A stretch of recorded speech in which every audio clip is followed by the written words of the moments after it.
Magsisimula ating istorya sa Facebook. Inad kita, mag-a-accept kaya siya. Sa wall mo napadaan, tapos nilike ang photos ng ilang mga segundo na inipat. Pagkatapos nagkape ng sandali dahil hinihintay kita. At paggabi ng paggabi at inabot na ng umaga, di ko rin na namalaya, nakatulog na pala. Kahit mata ko ay pikit, nakikita pa rin kita. At sana wag akong gisingin kung bangungot na ito. Subukan yung gisingin at buhusan ng kumukulo. Hay, di na bali at alam ko na ikaw ang pupuno sa mundo ko. At kung pwede lang isigaw ang pangalan mo, ngiti mo sa'kin na tumatatak sa panaginip ko. Mga kamay natin ay magkahawak, ewan ko ba kung bakit ako ay nalabok per sa iyo. Dahil alam ko you will always make me right, yeah.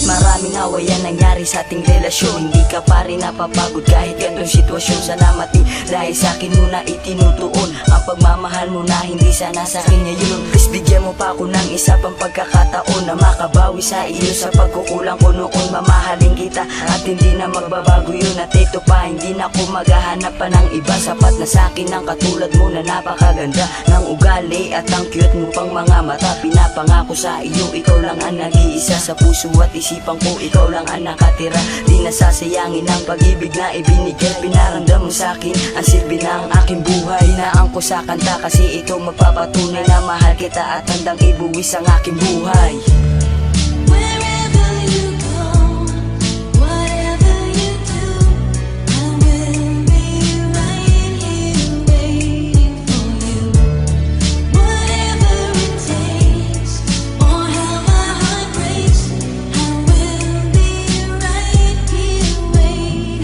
Simula nang makilala ka at mahawakan ng kamay, taglay mong kagandahan nagbigay sa'kin pabuhay. Na wala na ang lasing at mata ay dumudungaw, at kada lingon parang yelo kang tinutunaw. Kaya mas pinili ko na ako'y maging tanggero, kahit na nahihilo basta maabot sa'yo. Sa pag-abot sa'yo ng baso okay na madampian, kahit di na mamulutan okay na ako sa tawanan. Sa alak di tinatamaan pero sa'yo dakip mo na. Sa pula ko sa'yo at puso ko ay ginambala. Nung uuwi ka na parang iniwan mo ako, pero nagbigay ng liyam sa kaibigan ko na gusto din ako at kunin yung number ko. At yun na nga, magka-text na nga kami mga ilang linggo. Pinilit ko maging kami, salamat sa Panginoon. Ngayon ay aking katabi ang binibini na.